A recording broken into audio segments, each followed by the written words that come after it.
Thank you for joining us for this Satori Software webinar, USPS Mailer Scorecard. What does the data say? Before we get started, I'd like to cover just a couple of very quick housekeeping items for you. Number one, if you participate in social media, you can connect with Satori Software on Twitter, LinkedIn, and on Facebook.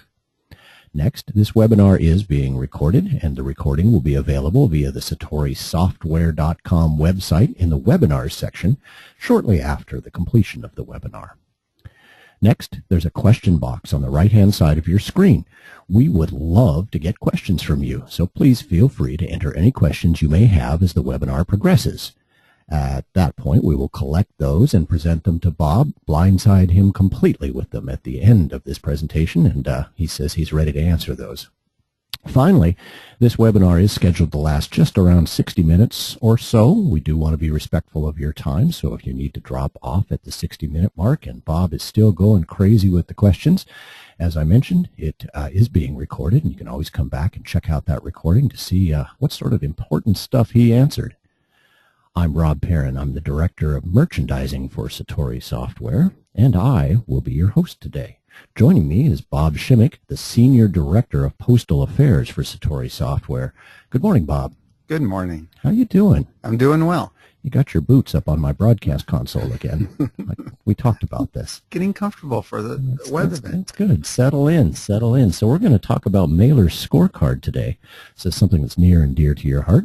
Yes, it's something that we've been spending a lot of time talking about, and it's something that needs to get a lot of industry attention. And so, yes, we're going to dive into more detail around it, give everyone a good background of kind of where is the Postal Service headed with all this stuff and what it might mean for your individual business and the mailings that you're doing. Fantastic. Let's get started. All right.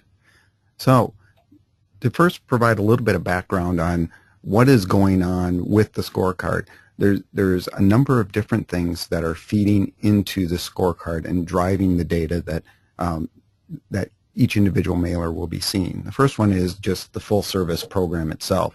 As you can see here, the adoption rate, last time I've heard the Postal Service report, it was at 79%, and it was climbing at that point in time. So given the fact that that was towards the end of last year, I would expect at this point in time the Postal Service is probably up over 80% adoption, industry adoption of full service.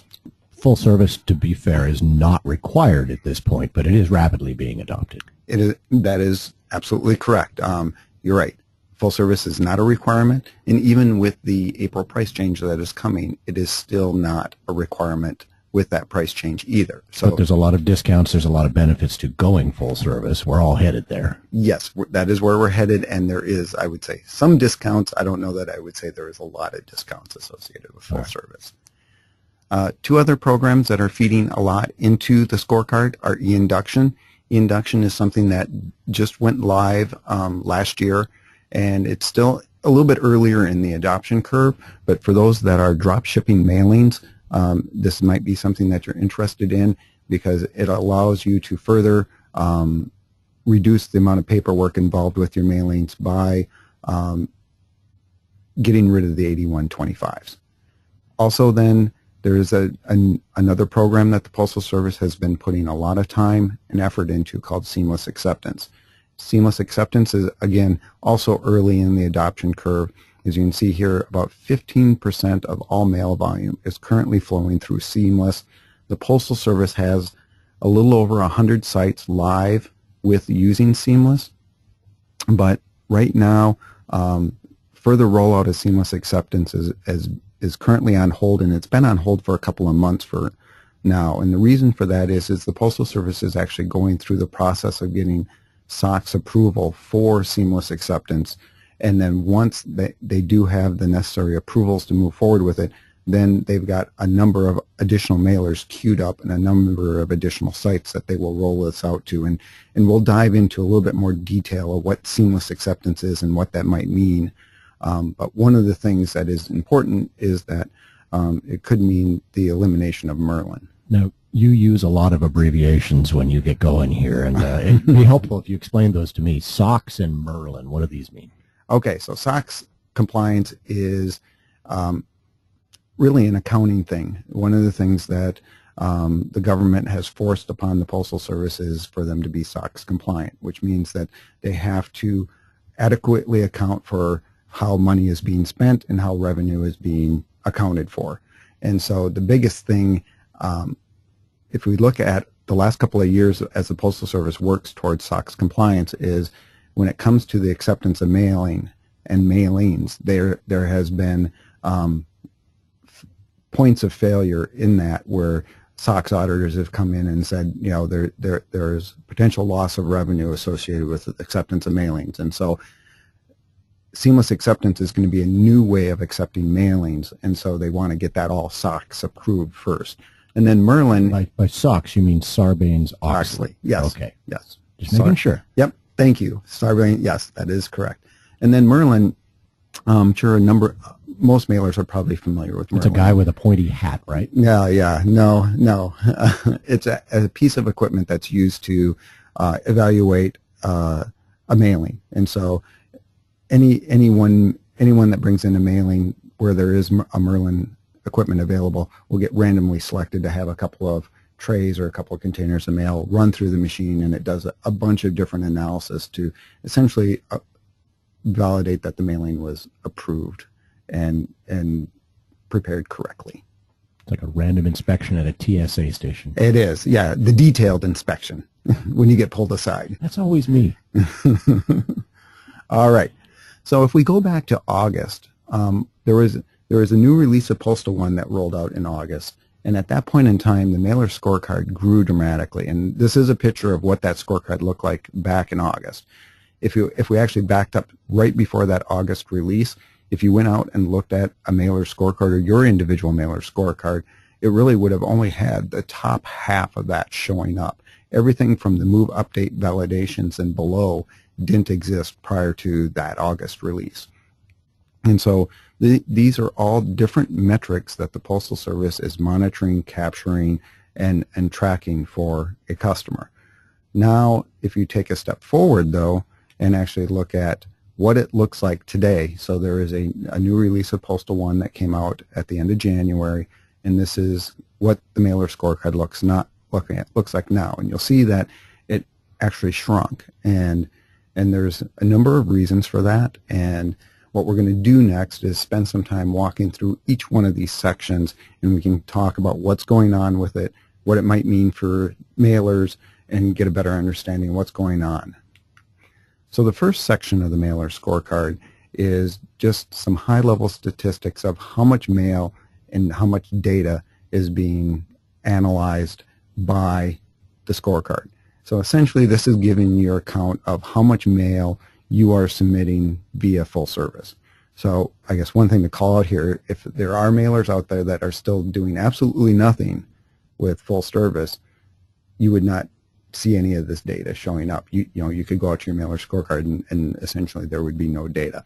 But if you are doing full service mailings, the scorecard is out on the business customer gateway. You can go out there, log in, and it will be showing you data right now. Again, the first section just kind of gives you a high-level overview of the amount of volume that is flowing through that the Postal Service is monitoring of your mail pieces.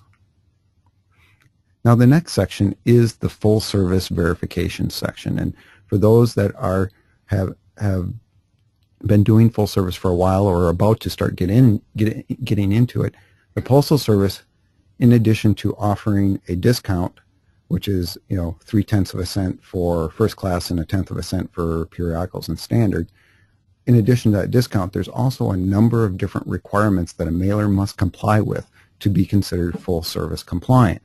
And so these are those list of items that must be that a mailer must comply with. Right now, today, let's say, one of the examples is you must maintain piece uniqueness, and on every single piece in a full service mailing, it must be unique for 45 days. Right now, today, if you violate that uniqueness, there is no penalty for doing that. It gets tracked as an error, but it doesn't cost you anything. What the Postal Service is proposing, though, is that they are going to be moving to an invoicing process where they're watching where you're having problems in your mailings and reporting on it, and at some point in time in the relatively near future, they're going to be beginning to invoice mailers for errors when they exceed certain thresholds around each one of these items. Why is uniqueness such an important point for the Postal Service? I've heard that before, and they really seem very persuasive that things need to stay unique for that 45 days. The requirement for uniqueness is for them to be able to track and follow these pieces as it flows through the Postal Service, because one of the other benefits of full service is they also provide you scanned data events back. So as you mail a full service piece, it flows through the Postal Service's processing equipment. As they pick up those pieces, as they're running across the machine, they're reading the barcodes and they're picking it up, and they can returning data that says, hey, this piece was saw on this machine at this point in time, and you can use that to track all your mail pieces through the Postal Service system. And so that's why they need that 45-day uniqueness, so then they can uniquely report on all that data, not only for mailers' benefit, but then also for the Postal Service's benefit, because the Postal Service actually uses this data to report on how well they are complying with service performance. Creating uniqueness in these pieces can be overhead for me as a mailer, so there is an advantage then for me as well then. Mm-hmm. Okay. Right. So if we look at the scorecard, at this section of the scorecard, you'll see that there's a couple of things highlighted in yellow. The Postal Service has a couple of different ways of communicating how well you're doing with some of this data, and anything where the entire cell is highlighted in yellow is an indication that you are exceeding the threshold and could be subject to invoicing on that item at the point that the Postal Service chooses to apply and implement invoicing. The other thing they do is they also provide some trending analysis also. So like if there was numbers in this section of the scorecard that were showing up in a green font color, it would mean that you're trending in a positive direction, in that over time they're seeing fewer errors in that category. If the font color is red, that means you're trending in a negative direction and they're seeing more errors showing up now over time than what were happening before. So it kind of can give a mailer an indication of how well they're doing as they go through this process. Green is good, red is bad. Yes, exactly. And that when the cell is highlighted in total yellow, that means you've exceeded the threshold that the Postal Service has set for that particular item. So now if we look at this, looking at just full service, these are the different things that the Postal Service is monitoring and what the thresholds are for those items and what they apply to. So you can see the different types of errors. We were already talking about uniqueness, and there's uniqueness that applies not only at the container level, at the piece level, but also at the container level and the handling unit level. And just so we're all familiar with the same terms, container for the Postal Service terms equates to pallet, and then handling unit equates to a sack or a tray. And so that's how they refer to it. And then they also note here what's at risk if you exceed the threshold. If you exceed the threshold, the only thing that is at risk at this point in time, as far as what's proposed, is that full service discount, which is 1/10 of a cent or 3/10 of a cent per piece. And again, the Postal Service, for the full service section of the scorecard, had originally proposed for invoicing to begin in January of 2015. So in theory, invoicing was supposed to have already happened and already been in place. And then there's been a number of issues with the accuracy of the data that the Postal Service has been reporting.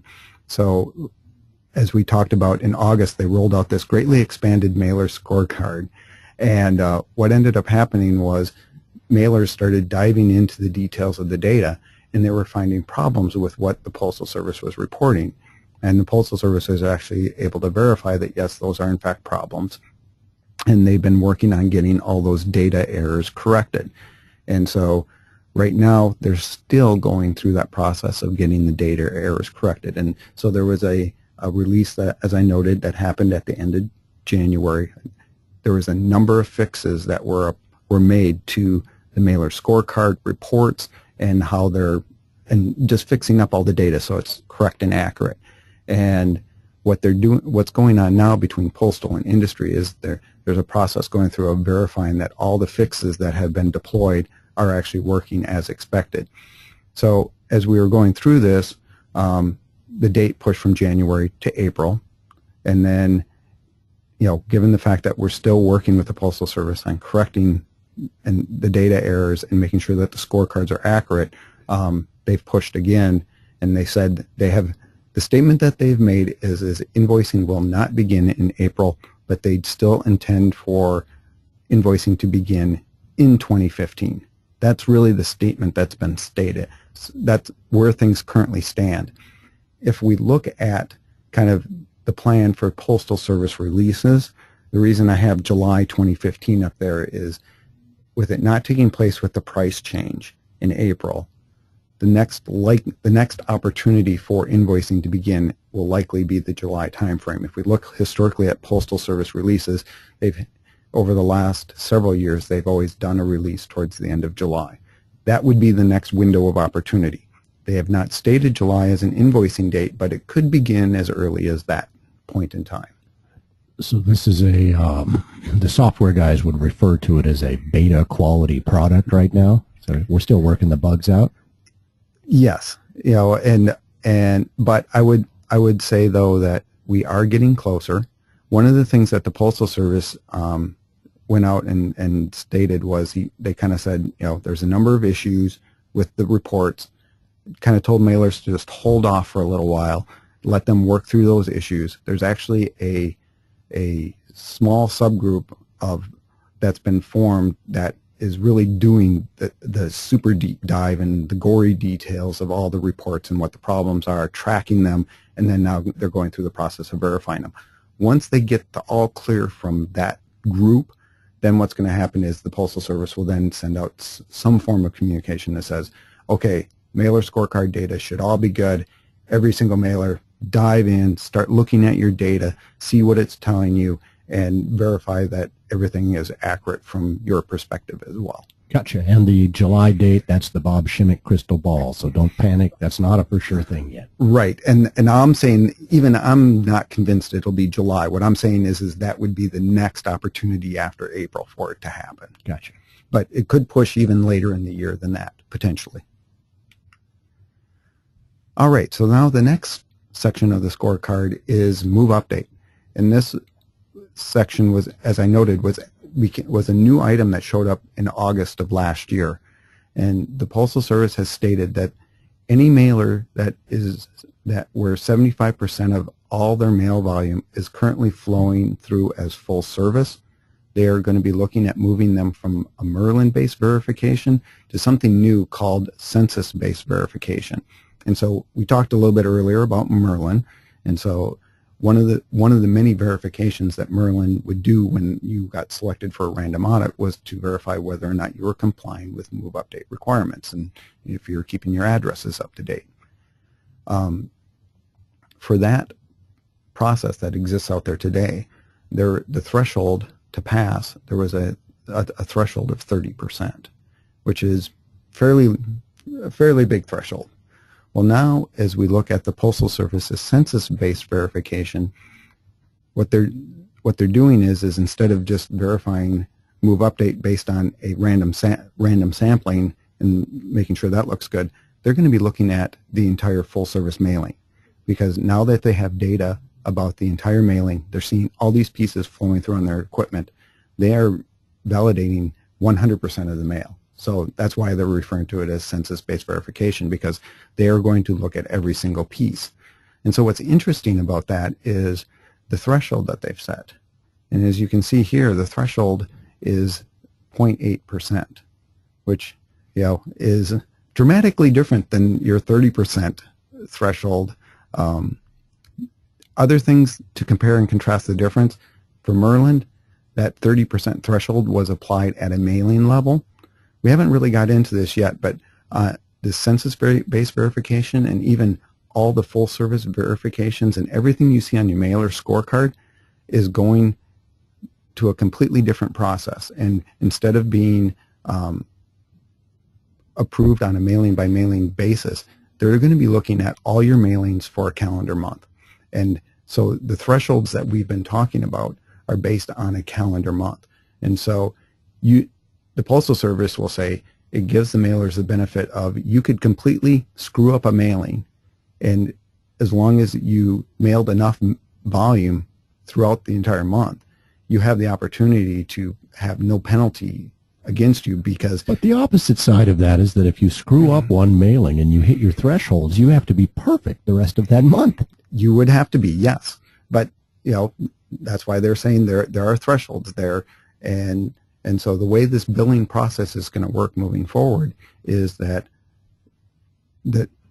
every calendar month they're going to be watching your data, and that's what you're going to be monitoring. You'll have the ability to monitor on your scorecard, and then on the 11th of the month following, they would issue you an invoice for any of the cells that were highlighted in yellow, because yellow is where you've exceeded the threshold.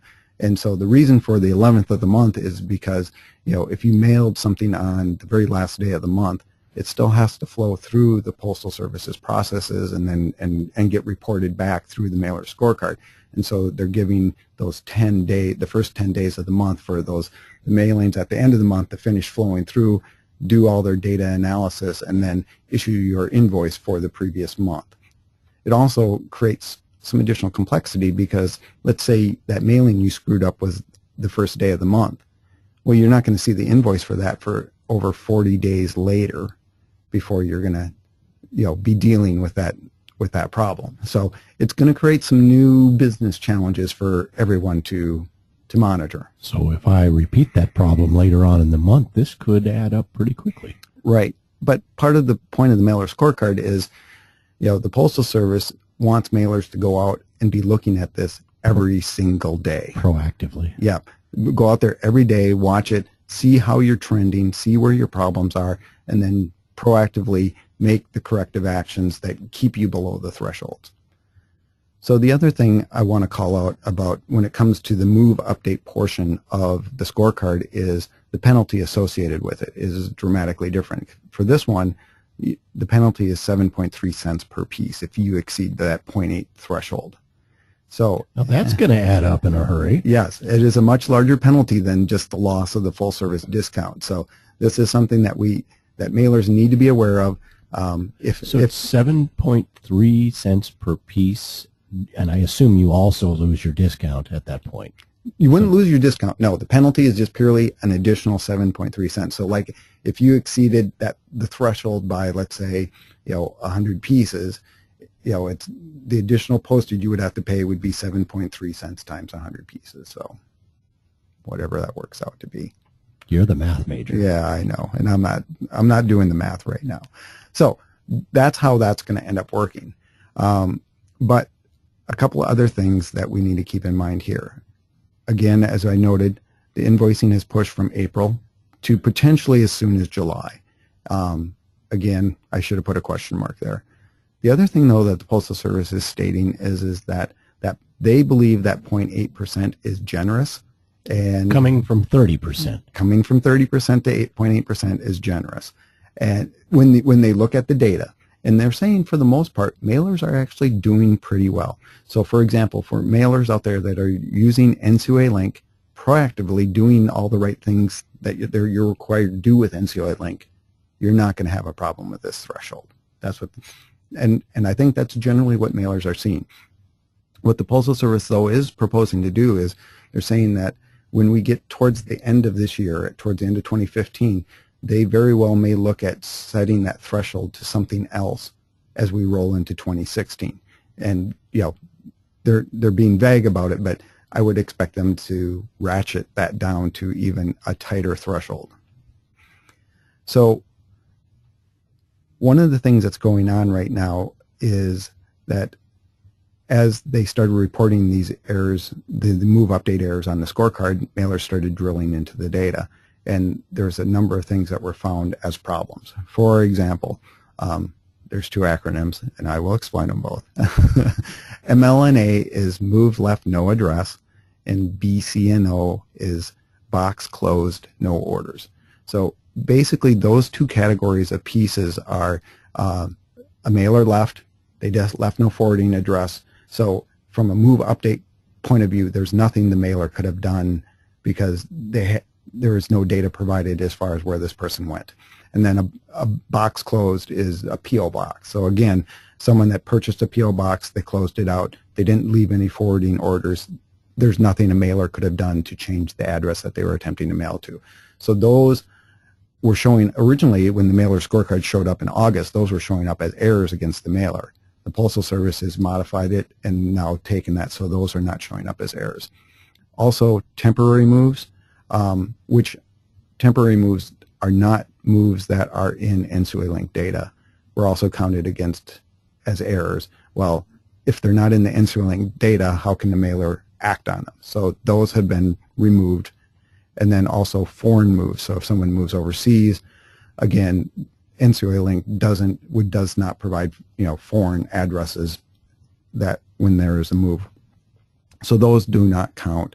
And then also the scorecard, if you were mailing single piece rate mail, but still putting like a full service barcode on it, it was counting those as errors also. Well, single piece rate has the move update component baked into the price, so it shouldn't have been. So there's a number of things like that that they've cleaned up, and as they fix these errors up, that's where they're saying, based on what they're seeing, they can even drop this down below 0.8 and still mailers should be fine. Again, as long as you're following the right best practices, there should be no issues. Don't be that guy.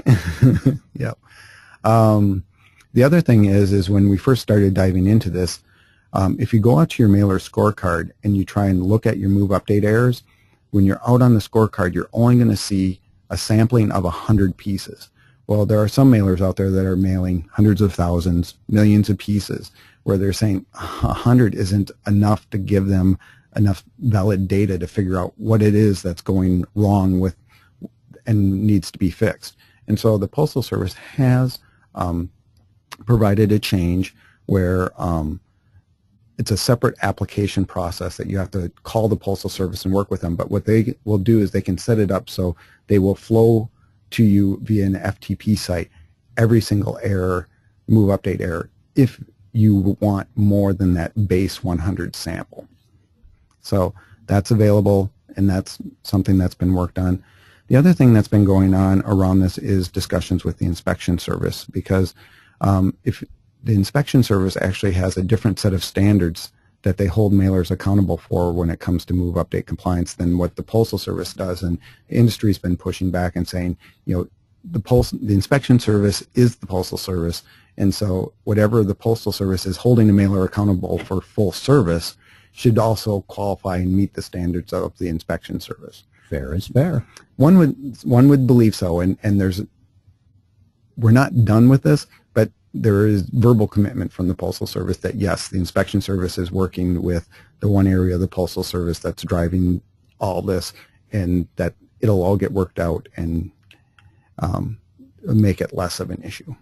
It'll all be fine, Bob. You'll see. Trust us, it'll all be good. All right, so the next section of the scorecard is e-induction. And again, what I talked about here was this is a new program where instead of, if you are drop shipping mailings, instead of having to show up at the dock with an 8125, you have the ability of just providing electronic documentation. And what will happen is when you back the truck up, the Postal Service just starts scanning the pallets and mail just flows.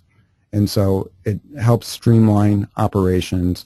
But at the same time, there are things that the Postal Service is closely watching to make sure you're not exceeding any thresholds. And really what they're looking for is making sure that you're not taking pallets to the wrong facility. And so that's really what these checks are for. As questions come in, if I can interleave them in here, I'm going to go ahead and do so. Okay. I've been kind of asking them as we've gone along, but I've got one here for you that's applicable to the last slide you were on, I believe. Okay. The question is, when did they fix the addresses that were removed from consideration, most especially for the single piece rate?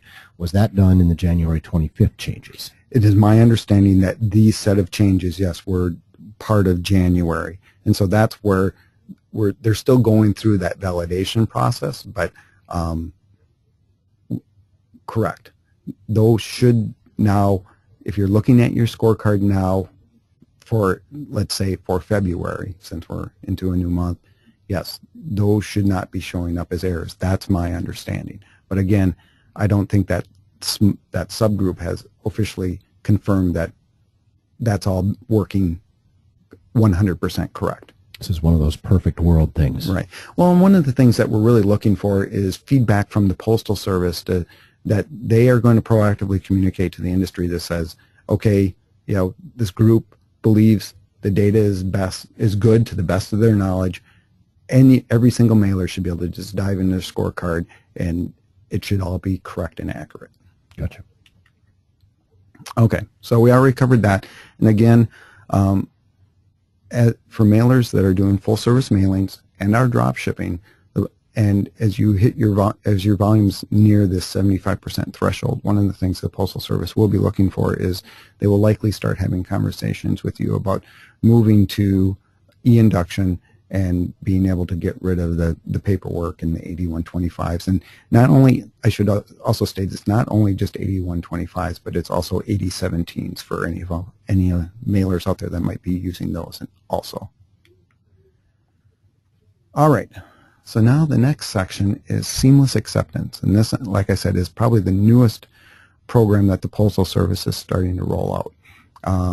And what this is doing is it's really verifying the accuracy of the pre-sort. So if you look at the seamless acceptance and all the things in here, it's really basically boils down to, was the pre-sort done correctly, and did the mailer prepare the mailing correctly according to the pre-sort? So what it's really doing is comparing the electronic documentation about the mailing to what they are actually seeing flow through the Postal Service's systems. So now the interesting thing about this one, and earlier we talked a little bit about how the Mailer Scorecard grew and then it kind of shrunk. Look at this section of the Mailer Scorecard. Initially in August, that's what the scorecard looked like. Now if you look in January, there's only a couple of items there. The reason for that is this was an area where there was all kinds of problems with the data that was being reported back to mailers. So what the Postal Service did was they actually went and hid all the items that were problematic. So these 4 items here that you see showing up right now, they believe the data is correct, accurate, there's no problems with it, and they're allowing it to be shown. So for mailers, from a mailer's point of view though, just be aware, over time, this part of the scorecard is going to expand back up to what we saw back in August.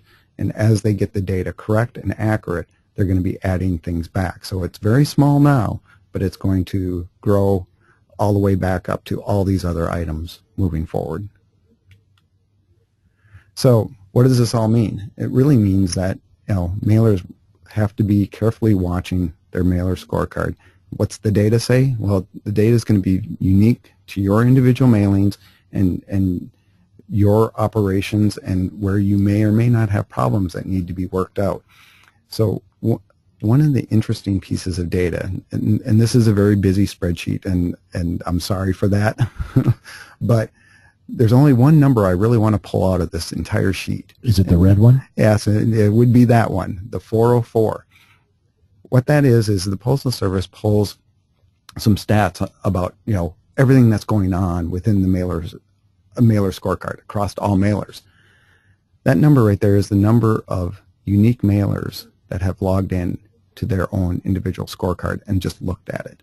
So across the entire United States, only 404 users have actually logged in to the mailer scorecard. It's an ironic number, since in internet terminology that means page not found. Interesting, yes.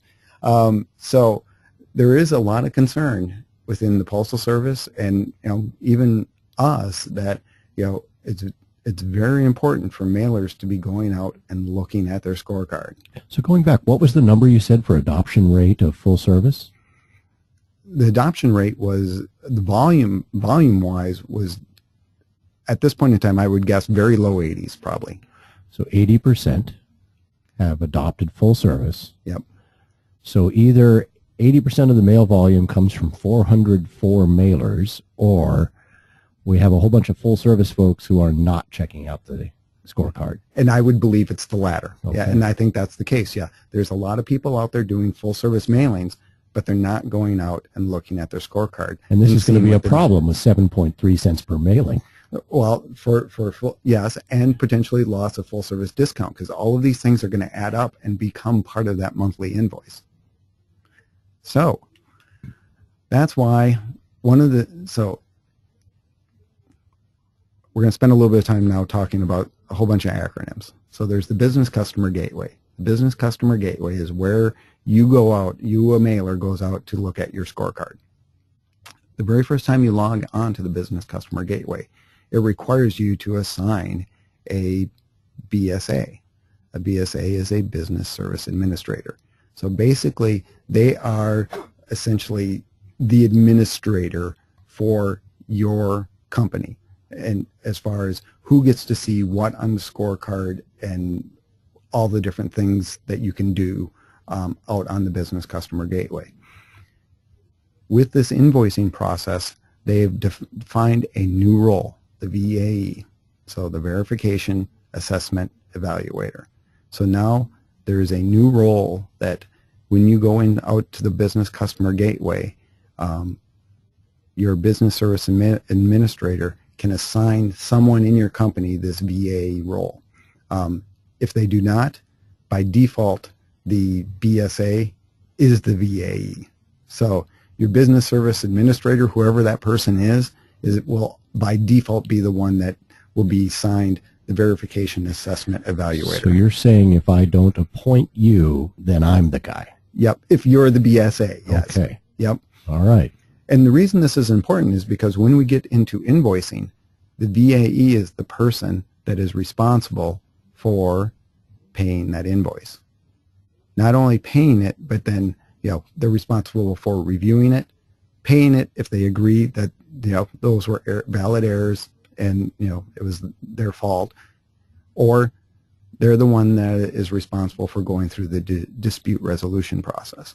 So if you believe that there's problems with the data, it wasn't correct, and you want to argue it, the VAE role is the one that's responsible for it.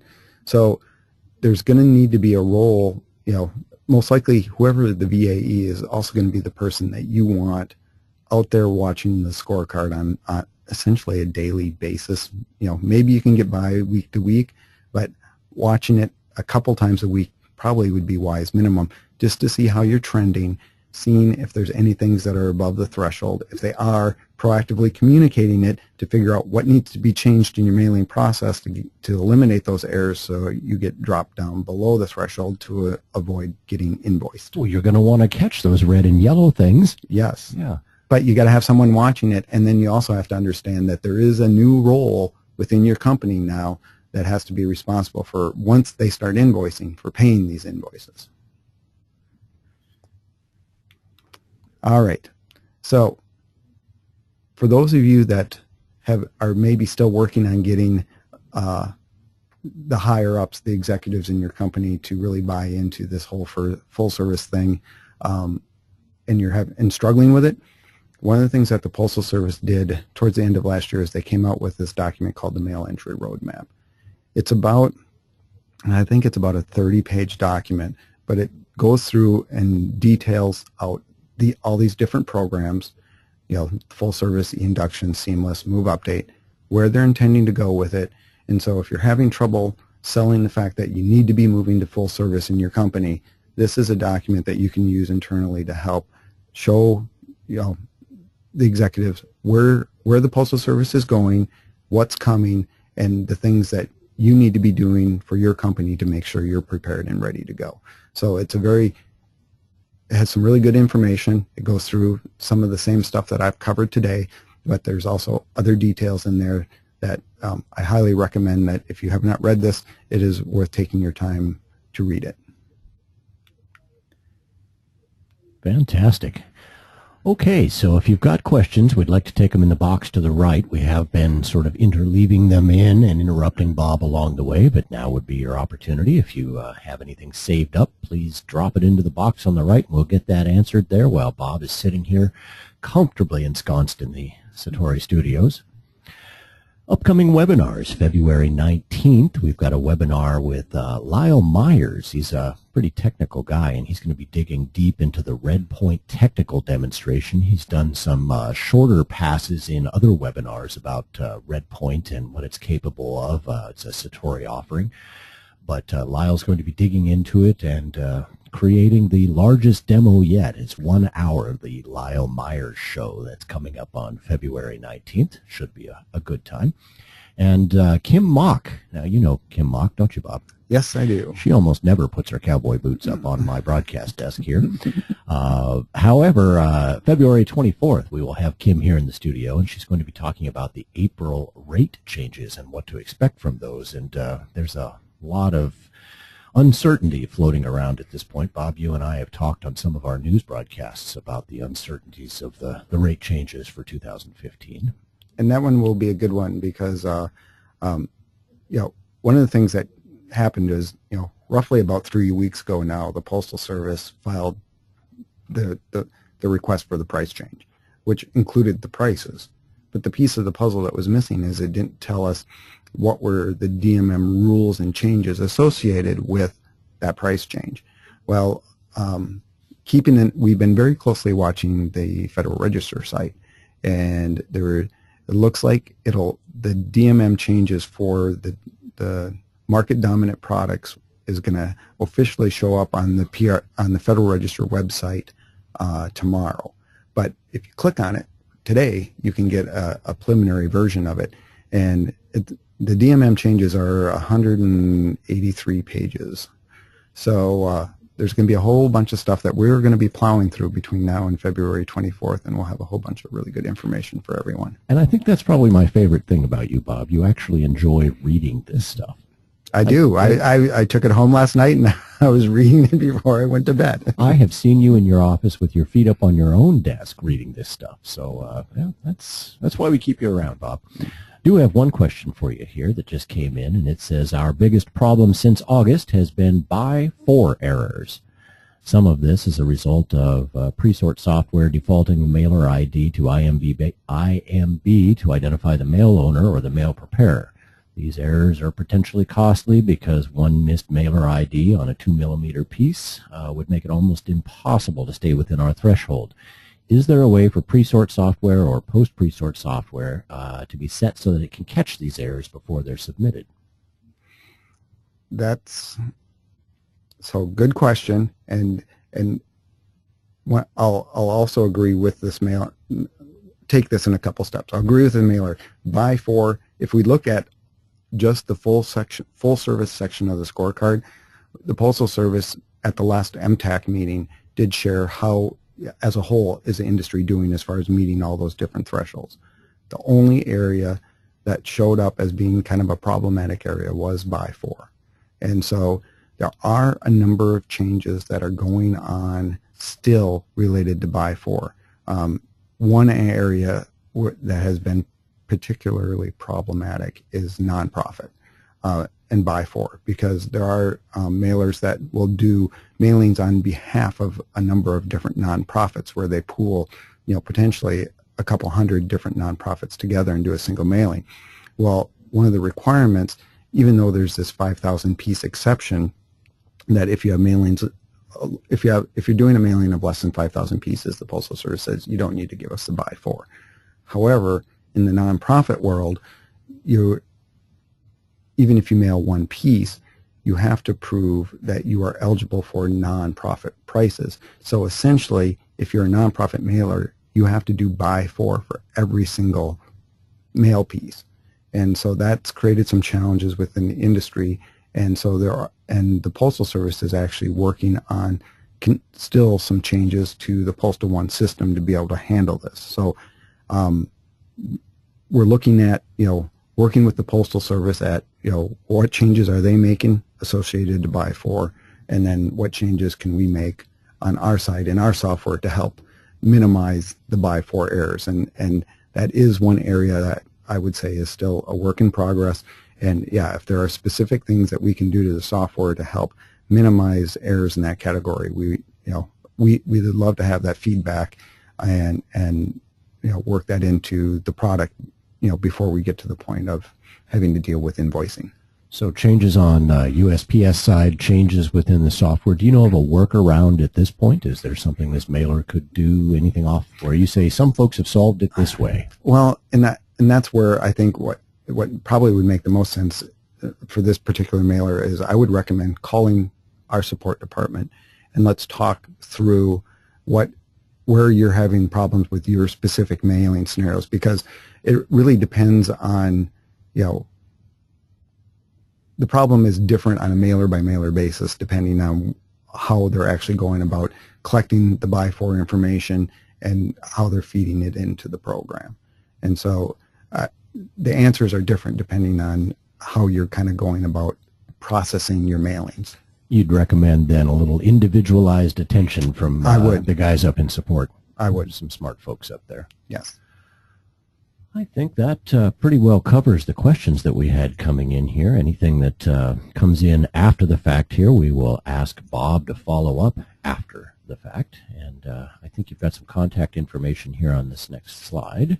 I do, yes. And this is how you can reach Mr. Schimek.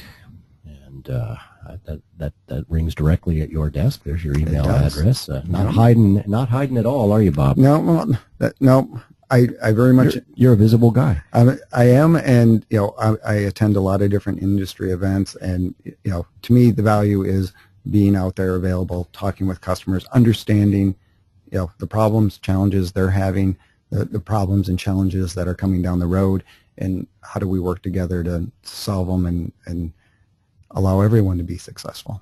Well, we do love having you on the staff for that reason, and I do appreciate you stopping by the studio. I do want to thank you for stopping in today. This was a very informative session. I'm sure the recording is going to get a lot of traffic. All right. Thank you. Thanks for joining us today. Please take a moment to complete the brief survey you will be offered at the end of this presentation so that we can continue to improve our webinar series. As I mentioned, this webinar will be available in its entirety in the webinar section of SatoriSoftware.com. For Satori Software, I'm Rob Perrin, the Director of Merchandising. Once again, thank you for attending this webinar, and we at Satori would like to wish you smooth mailing ahead.